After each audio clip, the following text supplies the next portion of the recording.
I know for a lot of people, air sign energy is too much, and that will be Gemini, Aquarius, Libra. But I love you guys. I love you guys. Just like I love all the other signs. We all have issues. There is nobody who's perfect without issues. So because my channel is devoted to healing, my preoccupation is with what's wrong. Healing cannot be had unless we can talk about what's broken. A lot of people want to. Oh, thank you so much for my life goal being completed. Thanks, guys. Thank you so much. I appreciate it. A lot of people in the spiritual community like, what I call spiritual bypass. And what that is basically talking yourself into a more evolved state of being. It's basically thinking that you can pray everything away, you can meditate everything away, you can healing crystal everything away, you can detox everything away, you can burn sage to burn everything away. While I have a deep respect for spirituality, and that's really what grounds me in my practice, I understand that healing requires unpacking. And it requires looking at the ugly stuff, looking at the painful stuff. It requires talking about the ugly stuff, the painful stuff. It requires, really investigating like what's at the root of our insecurities, what's at the root of our triggers, what's at the root of our shame. Like why do I feel this way about this? Why do I think this way about this? And more than the other zodiac signs, I find that air signs tend to be more open to the concept of analysis because they're naturally data driven, they're naturally analysis driven, they're naturally intellectuals.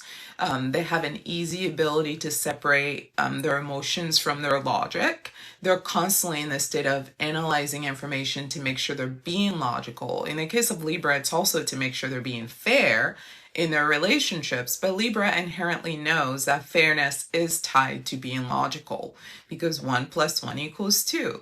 So we all have feelings that we experience throughout the day. Some of them are harder to manage than others, but at the end of the day, we are responsible for our emotions because our emotions come from our history, the way we were raised, the way we interpret the world, what we identify as offensive and not offensive, because everybody responds differently to everything. And what we want to do with those feelings once we identify that something is offensive, all of that is wiring, it's conditioning, it's training, it's how we were raised. What I love about air signs is that they can look at all of the gunk of their messy emotions, which all of us experience, and be here and examine that objectively and have an honest opinion about the objectivity of it all. Like, what's that about? Has that ever happened before? Why do I think that way? Why do I feel that way? What triggered that reaction? How else can I address this? Have I tried different ways to do this? How can I do this in the best way? What's the most efficient way to do this?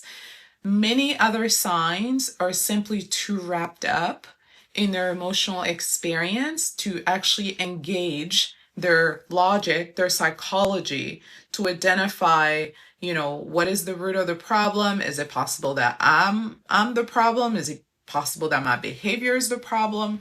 What do I need to change about the way that I think, the way that I feel, the way that I behave to get a different result? They're capable of more critical analysis without necessarily feeling that they're undermining their humanity. Earth signs and water signs feel the most deeply and are the most attached to their emotional experience. Have you ever tried to calm down an Aries, Leo, Sagittarius when they're upset? Yeah, these people are not easily rerouted once their passions get activated. And by the way, I'm a Sagittarius sun, so I know that energy very well. Once a fire sign gets activated, whatever it is that they need to get out of their system energetically, which is usually passion, usually anger, usually frustration, because, fire signs can tend to struggle with emotional vulnerability. They're very good at expressing emotions that make them feel in control, like I'm angry, like that's messed up, I'm gonna get them, like any sort of aggression, dominance, they do great. If you're going to war, that's who you want to bring with you. But any sort of like sensitive emotions that actually allow other people to see behind the veil and allow them to receive you as a normal, vulnerable human being, just going through this life journey, trying to, you know, emotionally evolve, trying to heal our trauma, trying to become better humans by recognizing our own vulnerabilities. That's not where their strive. That's not where their power is found. But the emotional reactions that they have are so deep that it, it allows them to kind of lose touch with reality, because once they've committed themselves, them and the water signs, this is often why water and fire are attracted to each other, though, so it can be a very difficult mix, is because once they've committed themselves to an emotional reaction, someone says Scorpio rising or controlling. Yes, all water signs. Once they've committed themselves to an emotional reaction, that's just that. It's very hard for water to let it go, especially Pisces moon people. They're worse at it. If a Pisces moon wakes up in a bad mood, that's just what it's going to be. Okay? Today is going to be a bad mood day. That's just the energy they're going to carry with them.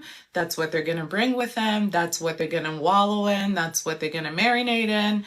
It's just once they're married to an emotion, that's it. They're holding on to it for dear life, regardless of other things that are going on.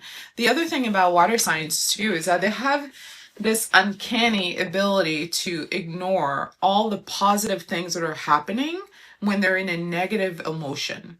Once a water sign gets wrapped up in a negative emotion, there could be a million other positive things that are happening that would naturally trigger positive feelings for any other like placement. But for water, once they're married and attached to that negative emotion, it's hard. It's extremely difficult. It takes a lot of emotional maturity for them to recognize, okay, I'm caught up in this negative cycle of negative thoughts and negative feelings, and I'm completely ignoring all the other good things that are happening. Let me get myself back into gratitude. Let me get myself back into humility. Let me get myself back into self-reflection, and let me choose to focus on the good things that are happening so I can feel good. It's almost impossible for them to do that. Usually they have to take that emotion all the way until they crash with it, just like the fire signs, before they're able to release it. But air signs have a very detached approach to their emotional experience, because while they're feeling their feelings, they're also questioning the validity of the feelings. So they can naturally feel the negative emotion while also remain detached from it. I can feel it and not react to it. They can separate their thoughts from their feelings a lot easier. They can recognize I'm in a negative cycle here with my thought, and I know it, it's negative. It's not like I'm not in that happy place. I'm not in the good vibes. So I want to feel in good vibes, and I recognize that the way that I'm behaving, the way I'm thinking isn't leading to good vibes. So I need to do something else. It's much easier for the air signs, Gemini, Libra, Aquarius, to do that, especially Aquarius, because they're naturally emotionally detached, than it is for the other signs. Earth signs and air signs tend to be the least emotional zodiac signs, while fire and water are the most emotional zodiac signs. So if you happen to be dominant with fire and water, you really need to work on your emotional intelligence. Really, really need to work on it, because a lot of what you do is triggered by emotions, and you not having any awareness of the emotions you're having, why you're having them, how they cause you to behave, and the decisions that you make when you're feeling emotional. All of that is you losing your energy. It's losing your control over yourself. And when you don't have control over yourself, you don't have control over your life, because that's how it works. You're the agent, you're the machine getting yourself through life.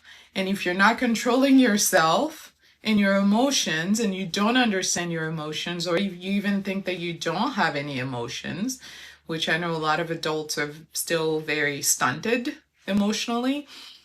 If you're in that space, then it's going to be very hard to manifest, because you're not connected. You're not plugged in. Our moon sign is what we use to really understand the energy and work with it. If you're not tapped into your emotional world, how do you work? How do you manifest? You can't. Meaning, if you're in a negative train of thought and your negativity is rising and it's becoming harder and harder to stay positive, an emotionally intelligent person can recognize, I'm caught up in this toxic, vicious cycle of thinking about negative things, of feeling negative as a result, and behaving ugly because I feel negative. And an emotionally mature person will then choose to disconnect from that programming because it's not giving them what they want. They want to feel good. They want to be happy. They want to have a fulfilling life. So then they make a choice. Even though I recognize that this is what I'm feeling, I don't want to live here. I want to live in this happy land. And in order for me to move from here to here, some things have to go. And they have to be willing to divorce that thing. But for fire and water, that process is very difficult. So generally, when I think about the four groups, obviously the most emotionally volatile are going to be water and fire. The least emotionally volatile, air and earth. I need you to know that water and fire feel very deeply, even though it doesn't seem that way.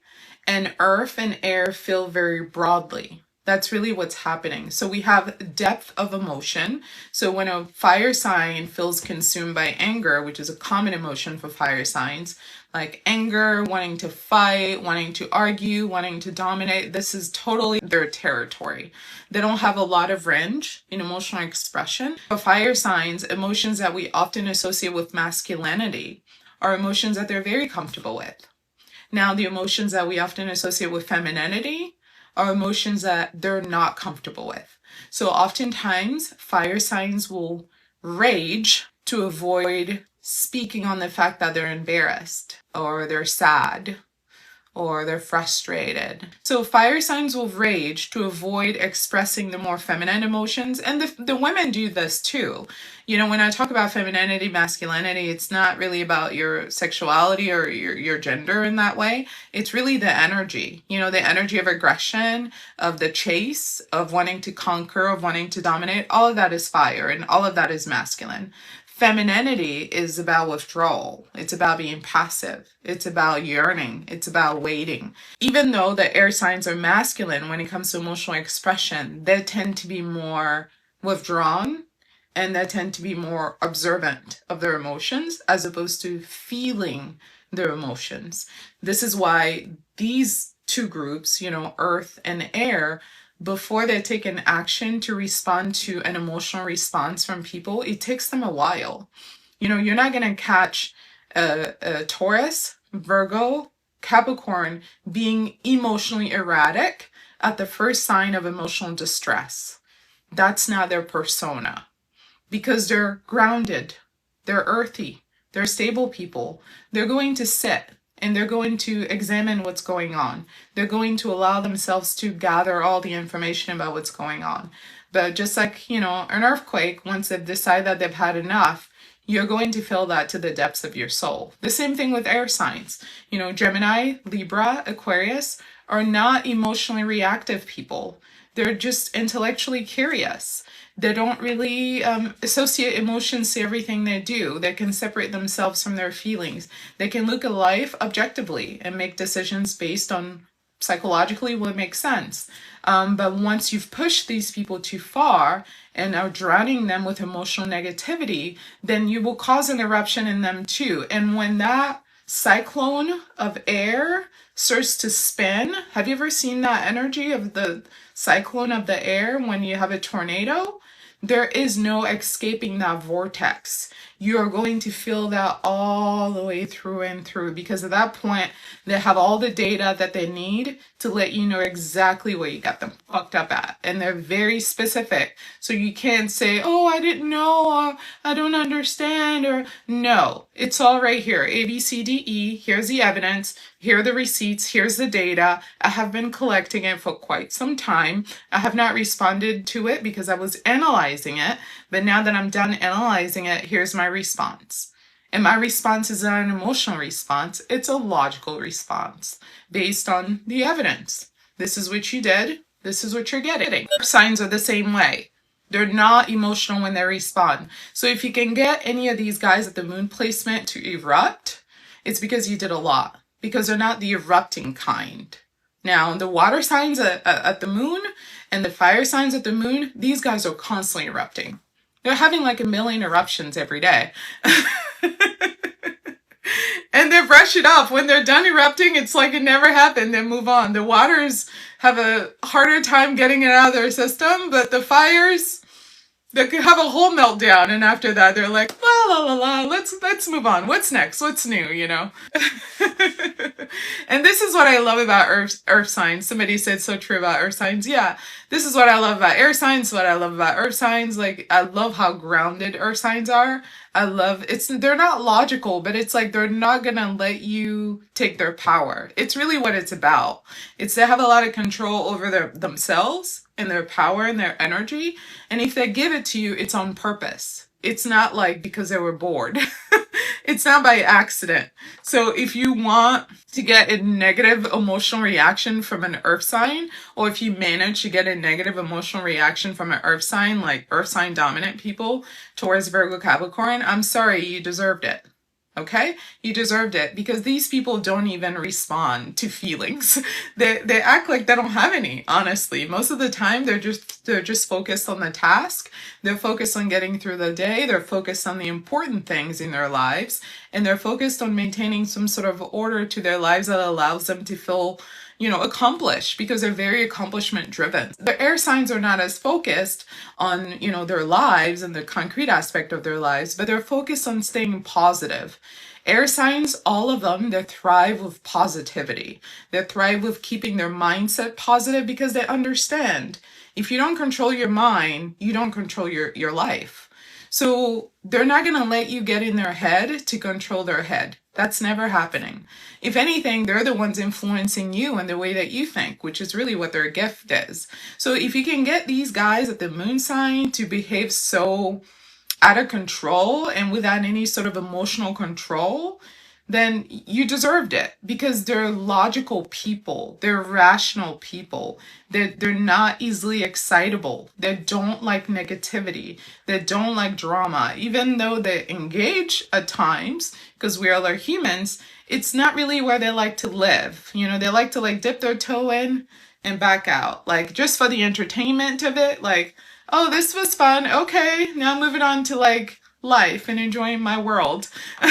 And I want my world to be positive, and I want it to make me happy, and I want the things that I want.